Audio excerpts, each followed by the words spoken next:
My name is Lynn Nolan, and this is my story. In 2007, my best friend developed breast cancer. And she said to me, Lynn, I really feel you should get a physical.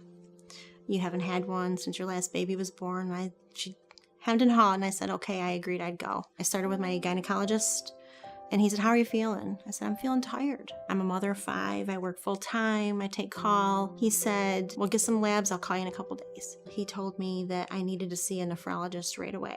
He said that I was already stage 3 kidney failure and that I needed to see somebody. Our family, we come to find out, has a very rare genetic disease. Only 500 families worldwide have it. It's called uromodulin kidney failure. I knew in the future I was going to need a transplant. I started to feel like my health was deteriorating as far as very fatigued, overwhelmingly tired. January of 2013, I was listed on the transplant list. Fall of 2013, my sister-in-law, my youngest brother's wife, Jackie Taylor, called me and said that she had been to Pittsburgh and had been tested. She was a match and that we just needed to pick a date. And so we picked the first date, and that was November 13th, 2013. Right from the start, things kind of went sour. The doctors were tweaking things here and there. I was taking a lot of medicine, working with my medicine to try to get things to level out. We made at least 70 trips to Pittsburgh. I have a twin sister. She was right there. I could call her in the middle of the night, and she was at my house within 10 minutes, and away we'd go so that my husband could continue to work. They deemed that in 2015 I needed corrective surgery that was very rare.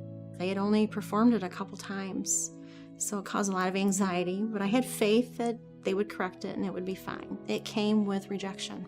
My kidney actually rejected from the surgery. In July, I was again listed for my second transplant. I had no idea where to start. How do I ask for another kidney? One afternoon, Tim Finan actually came and found me. The hospital got together and decided it was a great time to do some marketing. They had some billboards that weren't being used, and it was just a great open opportunity to put up some billboards for me. They had over 10,000 phone calls. Pittsburgh said they opened their own line. They said, where do you live? You must live in a big city. I said, no, I live in a very small community. And they were just amazed at how well the response was from people up here. December 22nd, I got a phone call. The guy on the phone's name was Chris Haynes. He was a transporter here at the hospital. He had said to me, Lynn, I went to Pittsburgh. And I said, oh my gosh, are you in kidney failure as well? And he said, no, you're not following me. He said, I'm a match. I'm a good match. And he said, we just need to set a date. In February, they said I was very critical, that they needed to do dialysis immediately. I hadn't talked to Chris in a while. He had changed his phone number, some time had gone by. I didn't know what to do. They said, you have to get a hold of your donor. I didn't know what to do. My twin sister actually got a hold of him, and he said, I'll be there tomorrow. Now this guy was a complete stranger to me. I didn't know him at all, and he just felt that God was calling him to help me. And 3 weeks after that admits in February, I had my transplant. I have a whole new lease on life. I haven't felt this good in years. My numbers are wonderful.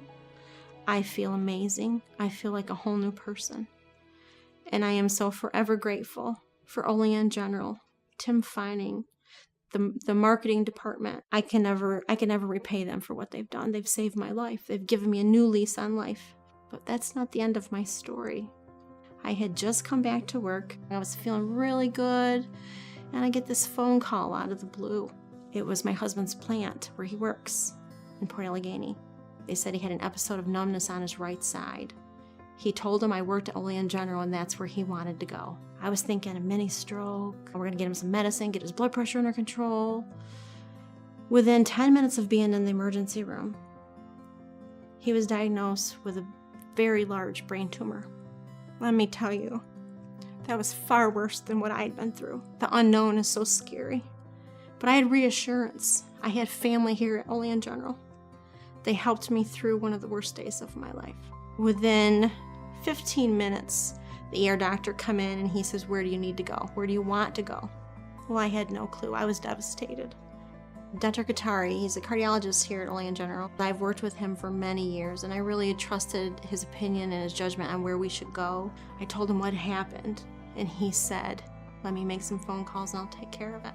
He comes over to us and he says, you need to go to Kaleida. They have a wonderful neurosurgeon center up there. That's where you need to be.